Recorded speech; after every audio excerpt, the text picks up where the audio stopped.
Do be forewarned, viewer, I might just break my arm joking this game off today. By the end, this will be more of a love letter than a standard review. You see, Killing Floor 2 was the first game I bought to play on my new desktop 1 year ago to the day as of the upload date of this review, and I still play it to this day, having just hit 250 hours. I still have criticisms to make, but 95% of me just can't get enough. Killing Floor 2 is a first-person zombie survival shooter developed by Tripwire Interactive. It was an early access game during April of 2015, and it got a full Steam release the following November, the 18th to be precise. 1 year and 1 day ago as of this review. We're just full of anniversaries today. In short, yes, it's a zombie survival shooting game, but it's not quite that simple. So let's gear up and take on an unstoppable Zed army with what could possibly be one of the most fun PC games ever. Oh, straight down. Oh, his big, muscly, great body, like, flopped all over me. KF2's story isn't really told in the game, and it's not necessary to enjoy it either, but I'll fill you in regardless. A man named Kevin Claimley was the CEO of a company called Horzine Biotech. He gets contracted by the government to create a perfect soldier, blah blah blah, he makes a clone army of zombies, and they're called Zeds in the game's lore. They break out to destroy continental Europe, starting with London, which is the setting for Killing Floor 1. Kevin goes crazy and sees the Zeds as his children or something, and he has himself augmented and turned into a monster, serving as one of the game's 3 boss enemies. Now, it's up to the playable characters to clean up the mess. There are 7 characters to choose from in the vanilla game, with a few more being unlockable via owning other Steam products, such as the original Killing Floor, Red Orchestra 2, or Chivalry: Medieval Warfare. Killing Floor 2 falls somewhere in the mid to high level graphically. The models for all the guns look painstakingly detailed, even on the unrealistic ones like the microwave gun or the railgun. Enemies are gross, goopy, and scary as they should be. I can confidently say if I'd played this game as a little kid, some Zeds certainly would have given me nightmares, especially the Gorefast, a Zed with no skin and blades for arms. There are many kinds of Zeds, all with unique abilities. Some of them are more or less cannon fodder, while others can really mess you up, like the Bloat, who will vomit acid on you, or the Sonic Screaming Siren. Not to mention the Skrakes and Flesh Pounds, which act as the game's heavy enemies. When you kill Zeds, their bodies do disappear eventually, but their blood splatters do not, leaving battle arenas soaked red with blood, gore, and viscera like the fucking Evil Dead. This game is incredibly violent, and while it may be pretty cartoony, it's still hardcore enough to deserve the mature rating. Player models don't look as good as the guns or environments, on the other hand. Their faces are pretty plastic and not convincing. Luckily, you almost never see them, and you can opt to cover them up with unlockable accessories like hats, gas masks, or sunglasses. The sound design for this game is nothing short of greatness. The shattering of skulls followed by the splattering of blood and bone fragments is cathartic as all hell. The cacophony of gunfire from you and your team fills the air, and the grunts, groans, and battle cries of the players and Zeds alike fill in all the gaps. Some of the player characters are genuinely funny, even if they're not trying to be. After all, who doesn't love to make fun of a French accent? The music is all from various metal bands, headlined by Demon Hunter, and backed up with groups like Synthetic or Living Sacrifice. It's the perfect companion for all the zombie-slaying action and terrible one-liners. Never mind, I got Are you Mr. 55 health?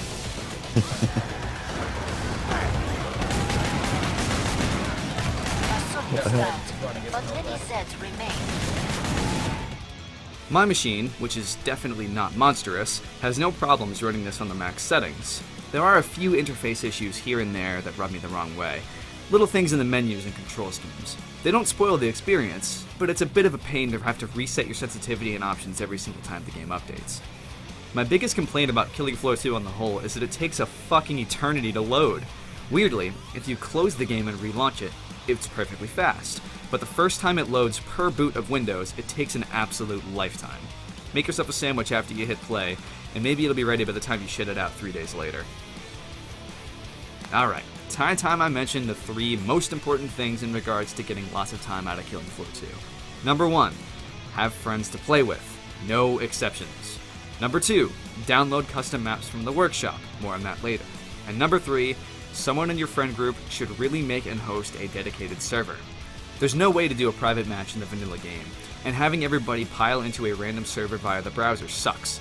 Not to mention any other Randy can just join because you can't add a password to a server that's not yours. It's really not a difficult process. It's time consuming for sure, especially considering your custom server has to be remade each time the game updates. But I know it's a huge pain in the ass, but a password-protected lobby, whatever maps you want, and the other custom settings make it way worth the trouble. Ma'am, would you mind leaving your head here? Nearly cleared this batch out. Nice I work. don't think she can hear you, We man. can reopen.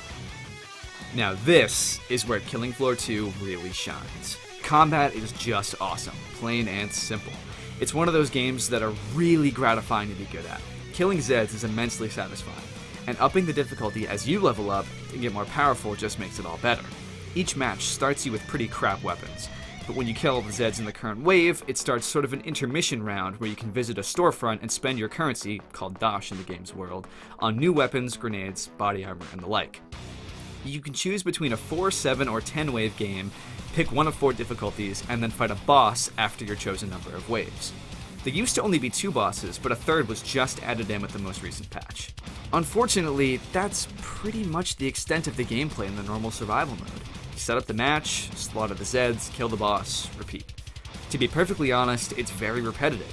And if you like the gameplay, that's great, I know I do, but if you're someone who will get bored of shooting the same Zeds over and over again, you might not get your money's worth. That's just how it is. There is a versus mode that I've done a little bit of, and while it is pretty fun, I prefer the co-op survival myself. There are 10 perks to choose from, which are essentially just classes. I don't know why they don't just call them classes. In any other game, a perk is a bonus you get to your class, but whatever. The perks are divided up by the types of weapons they use. Shotguns for the support class, flame weapons for the firebugs, snipers for the sharpshooter, and so on. My second biggest complaint about KF2 is that leveling these classes up to the max of 25 takes fucking forever. In 250 hours, I've only gotten a handful to max level and a few others close to it. Back in my old Steam review from like 10 months ago, I said that at 60 hours I didn't have any classes to 25. This absolutely makes for a boring and kind of difficult early game, as things do hit their max fun once you're able to take on the higher difficulties proficiently. Leveling up the perks grants powerful bonuses that make the game easier, justifying turning up the difficulty, as well as adding new and interesting mechanics to keep things fresh as you go, such as bonus damage for consecutive headshots, restorative health properties, or getting free ammo during Zed time. Oh my god, Zed time! I forgot to talk about one of the game's best mechanics! Every so often, the game world will grind to a near-halted slow-mo moment of pure gory bliss. Zed time makes it easier to land up headshots or do a quick 360 to look for more threats, but mostly it's there in the hopes it'll create some cool moments, which it absolutely does. I'm glad the developers are in touch with reality enough to know that slow-mo can do nothing but improve their shooty-shooty zombie killing simulator. When you reach level 25 with a class, you get to choose a bonus that relates to Zed time, and some of these are just so overpowered that they'd be patched out of any other game. Seriously, KF2 is not afraid to let the player become hella overpowered. And in their silly zombie shooting game, I'm glad they had the sense to let that happen. The whole game is just a power fantasy. And what good would a power fantasy be if you couldn't wipe out a dozen Zeds with a grenade launcher, or decapitate a flesh pound with a fucking saw blade gun? Now this isn't to say that things become too easy. The highest 2 difficulties are called Suicidal and Hell on Earth, and they are aptly named, let me tell ya. Killing Floor 2 can get really intense, and those rounds where you cut it close each wave leave you simultaneously stressed out and satisfied with your ability. Although, the boss fights during these matches usually end in a chorus of whooping laughter and a bright red failure screen, and I'm okay with that.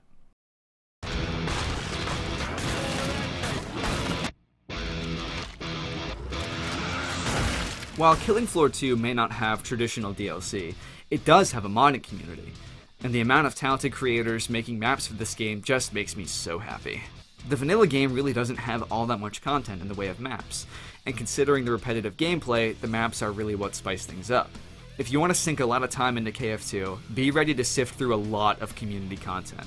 The quality is often debatable, to say the least, but for the most part, people upload maps that they worked really hard on for us to play for free, myself included. I spent a significant amount of time earlier this year familiarizing myself with the source development kit and making a map of my own, a reimagining of the Jupiter plant from Stalker, Call of Pripyat. I'm very proud of how it eventually turned out, though I'm nowhere near the best map maker out there. Some of the workshop content can be kinda half-assed but still pretty fun to play on, but also vice versa. People can get really hung up on the technical aspects and they forget what game they're making content for, and then the final product will suffer. The workshop stuff is definitely a mixed bag, but without it, KF2's lifespan would straight up not be this long. Sometimes when a round ends, you'll be rewarded with an encrypted loot box-esque item that can only be unlocked by buying a key for $2.49. It's kinda scummy, but it can be totally ignored if you don't want to spend the extra money. The purchasable items are purely cosmetic and have no bearing on your success. You know, what they should be as DLC. Though, I will admit I have spent a little on weapon skins over the past year, and I'm pretty happy with the Glowtex katana myself.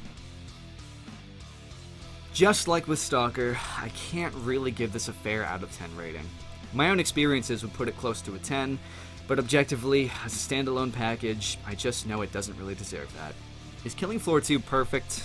No. Is it packed with lots of content right out of the box? No. Is it repetitive? Yes. And does it have questionable design choices? Yes. But would I still recommend it to everyone who owns a PC? Absolutely. To me, it's not just a game I've played over the last year. It's really been an adventure. Those 90-minute long 10-wave Hell on Earth matches on the Sahara custom map.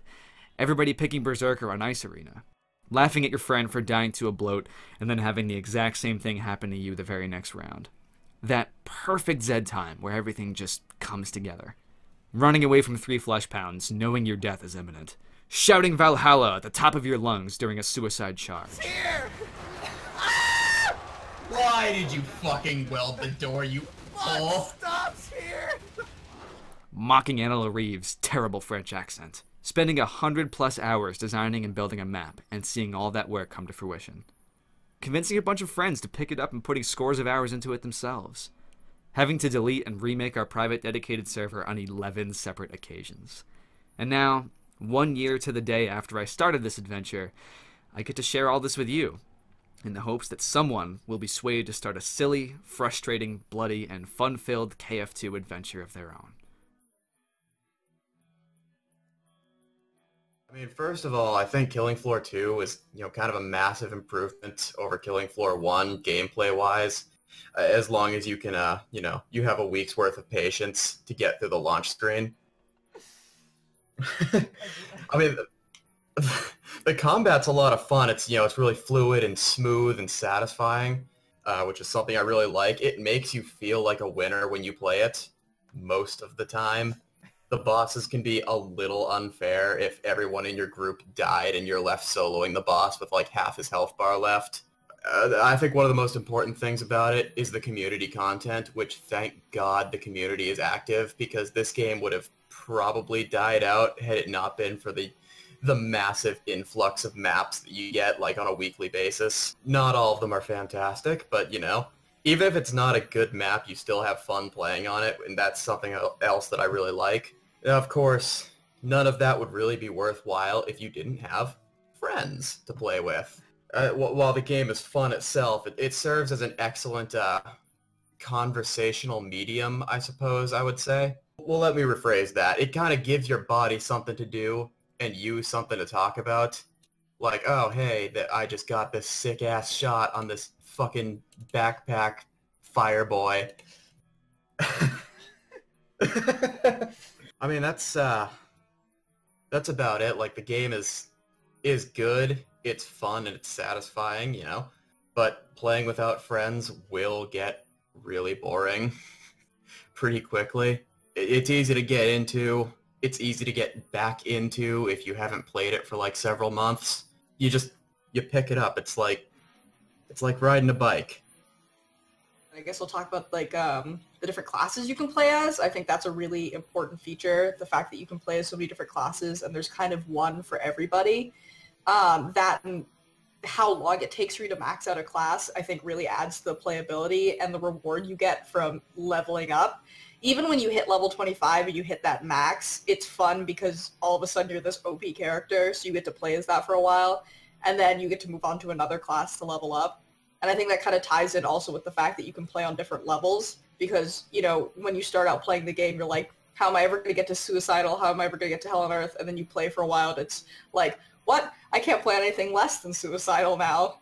I think being able to up your class to, like, make it towards different, like, hard difficulties is, like, really fun, and then, like, thinking you're ready and getting your ass handed to you isn't even frustrating. It's just funny. It's, like, with playing with the new updates recently, with the new boss that's been added, getting surprises out of a new boss. When you've played for so long, you can predict bosses' movements, and then getting a new boss and getting completely destroyed.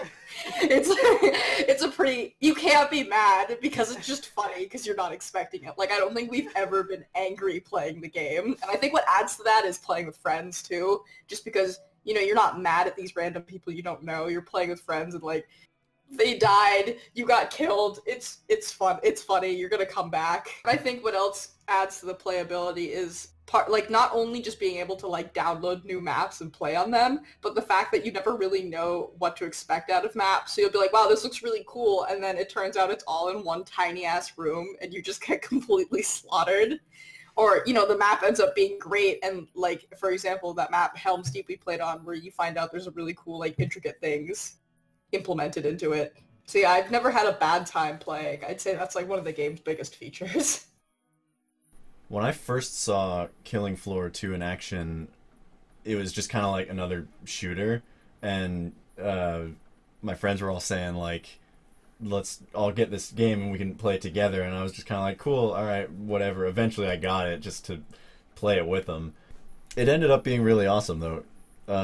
The shooting is really responsive, like, it feels great, at least with a mouse. I couldn't imagine playing it with a controller. Controls are terrible. No. Yeah, it is definitely one of the best shooters I have on my PC. Playing with friends is probably the best thing about it. I wouldn't want to play it solo personally, but playing it with friends is a lot of fun because it's like any other zombie shooter game where you're playing alongside your friends, but there's a bit of customization with your class, and one of my favorite things about the game is just how many modded maps there are. I think we've played on, in our group of friends, I think we've played on one of the vanilla maps like 3 times max, and mainly that was only because the custom maps weren't working. There's so many maps on the Steam Workshop that you can play on, and so many that are good, like well designed, or at least cool to play in, even if they're not well designed. And either way, it's just, it's the kind of game where mods really add to it. Because if you were just stuck with the vanilla maps, then it would get a little boring. But there's so many modded maps that there's always something new you can discover or mess around with. Today, the 18th, is the 1-year anniversary for Killing Floor 2. So 1-year anniversary. I want to wish it a happy birthday. Happy birthday, Killing Floor. Happy fucking birthday, Jesus. Thanks, Tripwire. It's been a good time.